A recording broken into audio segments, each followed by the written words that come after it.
Hello, welcome to another episode of VETchat, the UK's #1 veterinary podcast. I'm Anthony Chadwick from the Webinar Vet, and I'm thrilled to have Sue Skeats on the line today, who is the founder of 100 Ways in 100 Days. As many of you know, I have a passion for sustainability, and it's so exciting to have people that are attracted to some of the work that we're doing. And we get to speak to some really cool people, and definitely Sue is in that category. Sue, amazing to speak to you. Introduced by a good friend of both of ours, Jade Stat, who's of course doing amazing work at Street Vet. But she was telling me about 100 ways in 100 days. So it'd be lovely to hear about that. But first, perhaps tell us how you came to that sort of light bulb moment of creating this great platform. Thank you very much. Yeah, and it's so kind of you to invite me on. Thank you. So my background, I think everybody in sustainability, not everybody, but a lot of people come from all sorts of different walks of life. It's obviously such a kind of key issue for us all at the moment. But my own background was actually in PR and marketing communications. And I worked for a number of years for major London agencies, and then latterly ended up with my own agency in Guildford for about 13 years. And really loved it as a career.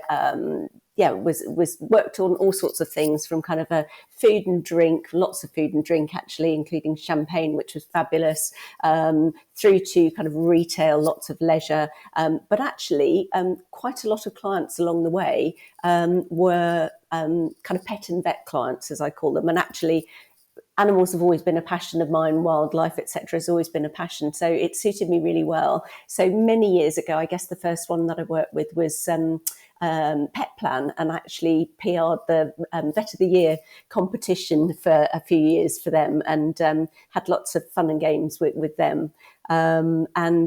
So more recently, other clients that I've worked with have been people like Mark Evans, who is a former RSPCA chief vet, who then actually became a TV personality and was doing quite a lot of work with Channel 4 on kind of pet behaviour and dog behaviour and kind of natural history and science. So we worked quite a lot together, and so there was quite a lot of kind of veterinary stuff going on in the background there. And I worked, in fact, actually how I met Jade Stat at Street Vet. I was actually working for the Dog Fest series of events, so like Glastonbury, but for dogs. And so that was really interesting for, quite a number of their shows. And we also used to PR the Pet of the Year show up in the NEC. But a lot of the things that were going on at all these shows were charities of one shape or form. And so that was obviously a kind of key component in the whole PR, something that was going to really interest the media and not kind of overly commercial voices, but yeah, just really interesting human and kind of animal interest stories. So yes, I met Jade through that originally, and then went on to work for, hope I'm not going to leave anybody out here, but Republic of Cats, which is the cat spin-off of Tails.com, all sorts of companies really. So then COVID hit, and obviously the world was all a bit weird. I was still doing kind of PR stuff, but all of the events and things had obviously been canned. But I actually started working a lot more with Jade at that point, because I'd done a bit of kind of pro bono work for her through my agency anyway. And then she was doing just the most amazing job with setting up homeless hostels. So we worked together and got her loads of TV and things on those, and hopefully some really good exposure and you know, some extra support out there for just an incredible charity. But I was still trundling along, running my agency. And then I had a light bulb moment one day. And I just was walking out of the front door one lunchtime, and there was a Deliveroo driver coming in, and I thought, that's a bit strange. I can see he's actually come on his moped, but he's bringing a package from a cafe that's literally about 3 minutes walk away. And Oh my goodness. Yeah. And he's bringing a bubble tea, and it's a plastic beaker and a plastic top and a plastic straw. And he's bringing it in not one, but two plastic bags with a load of serviettes. And oh, there's a plastic knife and fork inside as well. How ridiculously wasteful. Anyway, I said, oh, it's for the girl upstairs. And about an hour or so later, we had a shared kitchen area. And there were recycling bins. And I saw the drink completely untouched in all its packaging glory in the landfill bin right next to paper recycling and card recycling. And I just thought, my goodness, this girl's about 26. She's of the generation that's going to kind of inherit all of this mess. Why is it that she doesn't think to live more sustainably? What is it about people that, they live like that, really? So I thought there must be ways that people could change their behaviour for the better. And I just kept waking up at 3 o'clock in the morning. It was kind of gnawing away at me. And I had been working actually quite a lot with an amazing psychologist at the University of Hertford on believability. So as humans, what we believe, why we believe things, and how you can harness that for really powerful communications. And I thought, well, with that knowledge that we've kind of been using as a PR agency to kind of make our campaigns more powerful, maybe what I could do is use that knowledge and also kind of bolt it on to what I've been doing for my kind of virtually all my professional career, which is making really kind of persuasive, interesting campaigns that either are encouraging people to kind of buy a product or buy onto a service or potentially change their behavior as well. And I thought maybe I could marry those two things up and look at creating an e-learning platform, because I'd actually been looking at the UN, who are saying, with climate change at the moment, it's not just we can't just leave it to big business and governments. We all as individuals have to play our part, but also we have to unite. And that really is going to create massive combined social impact. So I thought maybe this could be an idea. And I kept waking up, as I say, thinking there must be 100 little ways that people could change their behaviour. And I thought, oh, okay, right, 100 ways in 100 days. Let's see if that's a thing. So that's where the idea started. Brilliant, Sue. That's excellent. Yeah, Pet Plan is a great company. I know they're already really working towards net zero as well. So, and a lot of animal companies, I think, have a desire also to help the environment, because, of course, if the environment is messed up, then humans and animals are going to find it more and more difficult to live in those areas in a good way, aren't they? Oh, absolutely. I think it's so important. I mean, we're all kind of linked, aren't we? And I think it's important for all of us. We talk a lot now about one health, and it is very much human, animal, and planet as well. And I absolutely agree with you. I think it's so important that, whilst people will look to government and big business, there is a huge responsibility that we have as individuals, and those little actions that we take, if enough people take those actions, that adds up to a huge amount. And of course, as individuals, if enough of us say to a company, well, we don't like the fact that you're using too much packaging, that can have a big effect as well. But I think, if I've got it right, the 100 ways in 100 days is very much more, let's look at what our own responsibilities are, because I think there is a tendency for us sometimes to try and bat responsibility to somebody else, isn't there? We talk a lot about our rights, but not necessarily as much about our responsibility. So it's something I really like about the platform, that you're doing that. And I think the why is really powerful as well. And often that little light bulb moment that you have, which is this packaging, also not good from a mental health perspective and an exercise perspective, because walking out of the building and down the street is really important. And I suppose maybe COVID has taken some people out of that habit, because they were used to being at home and having things delivered to them. So it's a really interesting story, and it sounds like you've already started to make some great progress. So tell us a little bit more about how the actual platform and how the program actually works. So, I fairly early on started talking to people at the University of Surrey about putting something together, because I had a whole load of ideas. So all sorts of things in daily life, which I'll come on to in a moment. But I actually thought, if I come up with lots of kind of interesting little lessons and nuggets that people can do.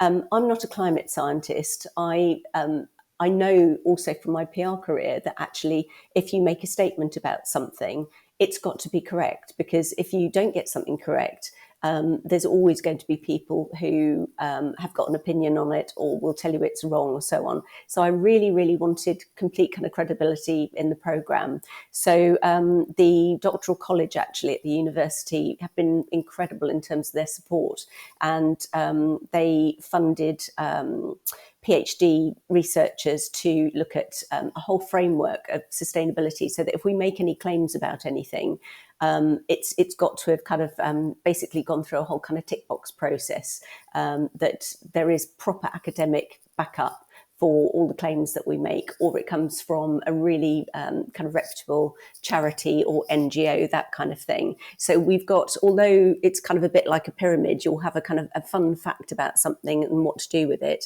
There's kind of layers and layers underneath that actually are linked into both kind of academic research or whatever, as I say, but also the UN Sustainable Development Goals as well. They kind of speak to all of those. And plus we've got a kind of element of psychology as well. So my old psychologist that I mentioned a while ago that I worked with in my PR career had actually retired. So what the university agreed to do was actually get one of their psychologists to completely rewrite that report. So we look at things like fake news and stuff, which is all about kind of what we believe and what we kind of take in and absorb and act upon. So that's been really, really super helpful. And I think in terms of behaviour change, what we've been working on quite a lot is the fact that the more little tiny kind of steps you take, it just becomes so much easier to kind of fit them into your daily habits. And if everybody is doing the same thing around you, it just becomes normalized, and it actually is so much easier to do. And what we found when piloting 100 Ways, and I will give you some examples in a minute because otherwise it's all a bit theoretical, is that actually we've trialed it with various companies, from kind of ad agencies through to financial services organizations through to kind of housing associations. And actually the employee engagement of people getting together across kind of departments and ages and demographics and things has been really, really strong, because they've actually got something that's kind of fun and engaging that's in common. Yeah. And it sets up kind of conversations that maybe wouldn't have happened otherwise. And I think also, one of the things is sometimes it's seen as being a little bit boring, whereas also now a lot of these things that you're discussing actually make financial sense as well, in that they will actually save money. And I suppose one of the things I talk a lot about is that for a lot of companies, and even talking to big companies, it can be we're worried about this whole ESG area and we want to get more involved, but we just don't know where to start. And actually, I think it's a Chinese proverb, the journey of 1,000 miles starts with a single step. And actually, once you take that first step, maybe you stop using plastic one-use drink bottles and you think about using a soda stream instead, or whatever, or if you just use tap water.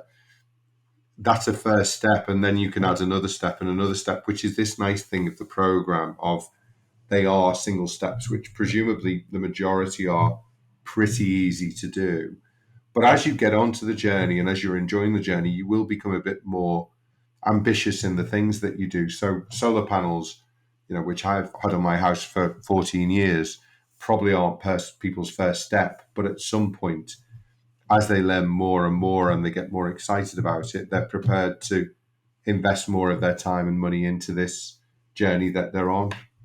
Yeah, and I think going back to your point about the money saving thing, 60% of all the ways, we call the modules, that we have on the program are actually money savers. So it could be either for your company or for you personally. So one of the things that goes down really well is we've got a module called Ban the Biro.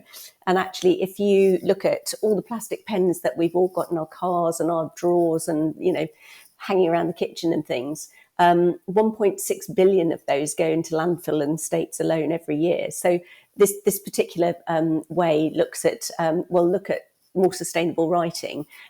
So, for instance, instead of plastic pens, look at maybe using pencils, or they've got these great kind of endlessly refillable fountain pens now that don't have single-use plastic cartridges. But actually the housing association that we were working with very recently, I mean, they do have a lot of employees, agreed, but they said, goodness me, we've just checked with our stationery people, and if we switched pencils instead of plastic pens, in 1 year alone we could save £700. And it was quite extraordinary. And then so when we actually surveyed people who were actually living in the housing association homes, and they did a program as well, and actually 4 in 5 of them said that they saved up to £10 a week just by being more green. So £520 a year is not, chicken feed in this day and age. And actually 1 in 6 say that it saved them up to £25 a week, so £1,300 a year. So I think even if you're not thinking particularly with a green head on, it makes sense from that point of view alone. And actually, if we can just make it really easy for people, it's a kind of win-win, really. I think also now, in some ways, it doesn't matter whether you're a committed environmentalist like I have been for the last 40 years and have done things because it just felt like the right thing to do, or you're doing it to save money, provided that it's helping the planet. I don't care which way people come at it, because we just need more and more people to be thinking in a way that is sustainable for the planet, either as a main focus or as a byproduct. I completely agree with you. And probably, there's lots of ways of skinning a cat. It's probably the worst possible expression that I could come up with a veterinary forum. But yeah. I think, yes, that's the principle, really, isn't it? And I think, it's just all about making things really interesting for people and making it easy. So we've got another one where we've actually, cling film is in the main horribly unrecyclable. So we kind of look at that. Actually, there is recyclable cling film, in my opinion. It doesn't work particularly well, but we've got a wrap artist doing the bad wrap. So that's just really good fun. And he talks about different ways that you can kind of, cook and preserve your food and those kind of things. And then we look at soap, which actually uses, I think, 10 times less water than liquid soaps and those kind of things. So we've got a really kind of cute little kind of beauty video on that. And then we've got another one, I don't know how well this would work in a kind of veterinary practice setup, but called Wear Your Oldest Clothes to Work Day. And that looks at fast fashion, and if it was a country, it'd be the 3rd largest polluter in the world. So actually everybody kind of rocks up for a bit of a dress up day, or even if they're working from home. And we had one lady wearing her auntie's 30-year-old sari, and somebody else has got a vintage shirt, somebody else has got, their kind of going away jacket from their wedding. And actually, again, it's one of those things that people just then end up swapping notes and just having a bit of fun. And it takes all the scary stuff away from it and actually makes it achievable for people. So I think, whichever way you can get people, and there's lots of there's food and drink modules, whichever is kind of, gets people's interest, is, all to the good, I think, as far as I'm concerned. Well, I was reading an article just recently in the last week about Imperial Leather's sales are shooting up at the moment in their soap. Oh, I didn't know that. Having an effect, Sue. You're having an effect. Oh, that was another old client of mine, actually. So, well, that's amazing. Nobody will know who Imperial Leather is of a certain age, but you need to know. Go out and look for Imperial Leather in your supermarkets, because, as you say, it uses a lot less plastic than buying the liquid soap. And some of it can look so cool in your bathroom as well. Some of these kind of handmade ones and things. But exactly. Fantastic. And I must admit, I do keep hold of clothes for a long time, working on the principle that at some point they will come back into fashion. But they do. It's circular, isn't it? And then I think probably there are lots that are, apart from pens and that kind of thing, that are very kind of much more workplace orientated. Well, actually, no, it's for home as well. So I didn't actually know this until recently, but there's dark data, which is all of the data out there that is single use. So basically, it all sits in the cloud, and everybody thinks, "Oh, I've got a paperless office. This is amazing." But actually, there is a carbon footprint to all that data that's swimming around there. So I think there were some figures that came out of Loughborough University to say that 65% of data generated is never used, and 15% is out of date as well. I mean, there are loads and loads of things that you can kind of do about that. But yeah, data, it's kind of, I'm just looking at my notes here. It's predicted to account for more carbon emissions than the automotive, aviation, and energy sectors combined, in kind of short order. So it's just little things like when you get excess emails, don't just delete them. Actually, if it's a newsletter or something you're not going to read, unsubscribe, because then that stops it swimming around in the ether there. It's things like not CCing all your colleagues if you don't need to. Even things like, and I'm probably the worst exponent of this, but, kind of sending back smiley faces to people and, have a great weekend and all the rest of it. But it almost even goes down to the, without being rude, trying to kind of cut all your unnecessary communications to a minimum, really. And it might be that you have a dark data digital detox on a Friday afternoon or something, and just commit a bit of time. But yeah, there's lots of things both individuals and companies can do with those kind of things too. Yeah, it's something we very much look at Webinar Vet for our carbon footprint, which we've measured. And it's difficult because, of course, the company is now much more virtual. So we have people living in different parts of the country and even one or two who live abroad. So we look at, data centers that are using sustainable energy, etc. But you're right. I think there is a tendency to think there is no carbon footprint there. And of course, there is. One of my two things, interesting things. I was at Sustainability Live, and one of the data centers was actually producing so much heat that they actually used it to heat a swimming pool for the local council. Fantastic. So there is that circularity that we can make use of as well. But then looking at things, I've always been very nervous about all of the virtual currencies like Bitcoin. The amount of electricity to produce those makes me very nervous of being, at all involved in that. And in fact, one of my challenges for this year is to get 300 vets to put solar panels on their roof, because we talk a lot about, get your energy from a sustainable energy provider like Good Energy or Octopus. But obviously, to do that, we need to have more and more people producing sustainable energy. And obviously, that can be done in a big way, with wind farms and solar farms.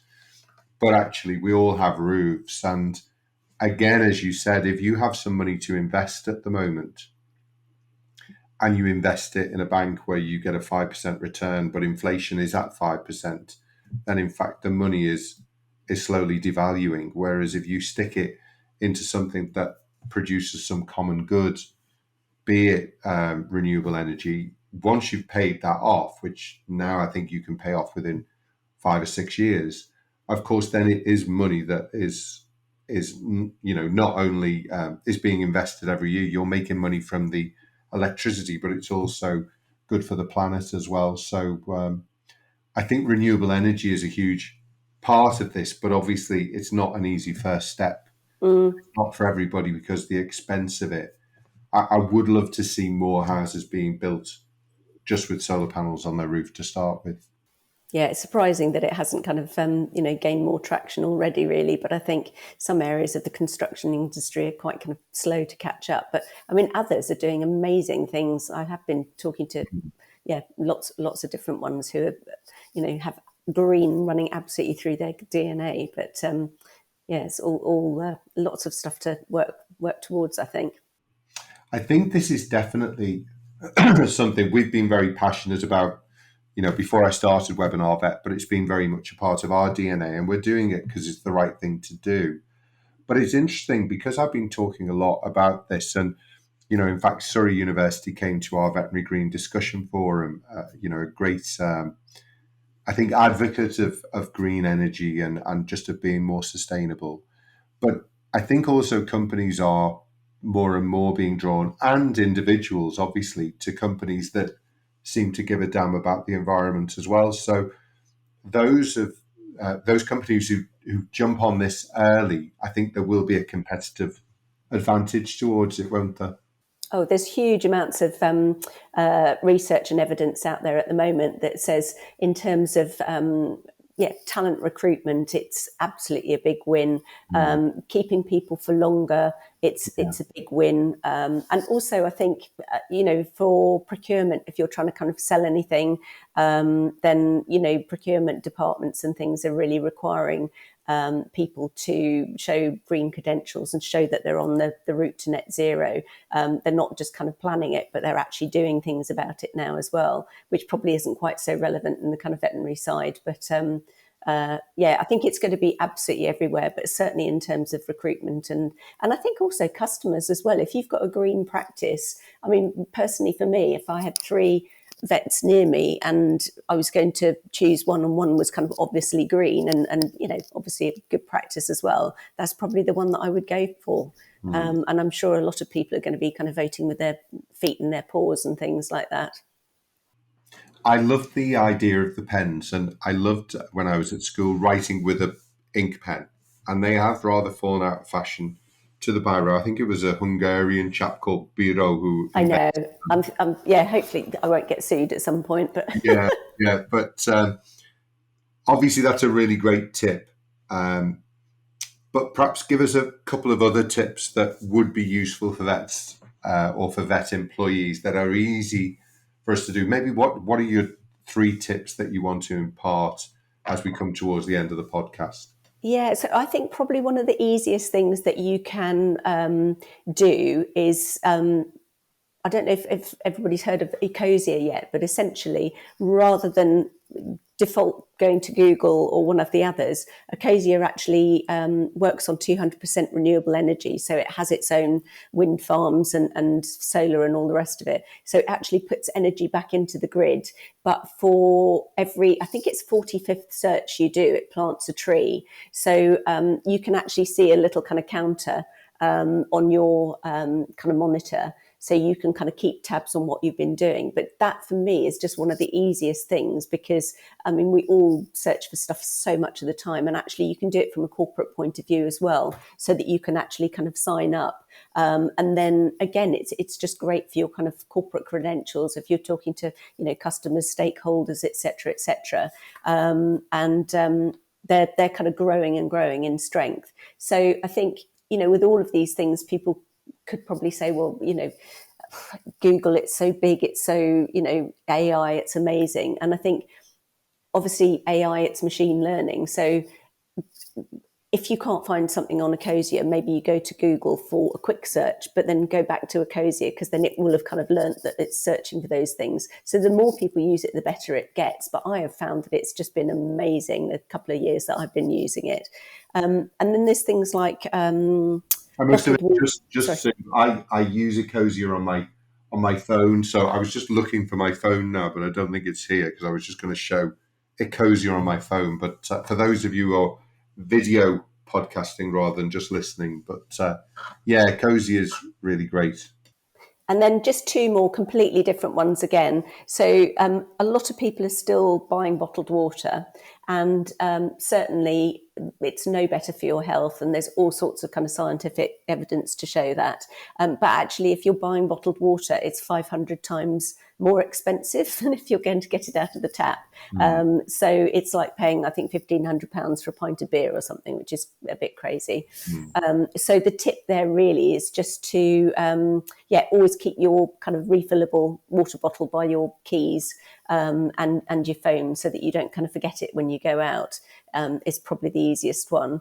And then the other thing that actually, it's not in the program at the moment, but we're doing a module on, which is definitely kind of gaining quite a bit of interest at the moment, is actually greening your pension, because they do say, and again, there's quite a lot of, there was a big study at the beginning of this year that suggests that making your pension green is actually 21 times more positive than cutting your carbon footprint, than stopping flying, going vegetarian, and switching to a green energy provider combined.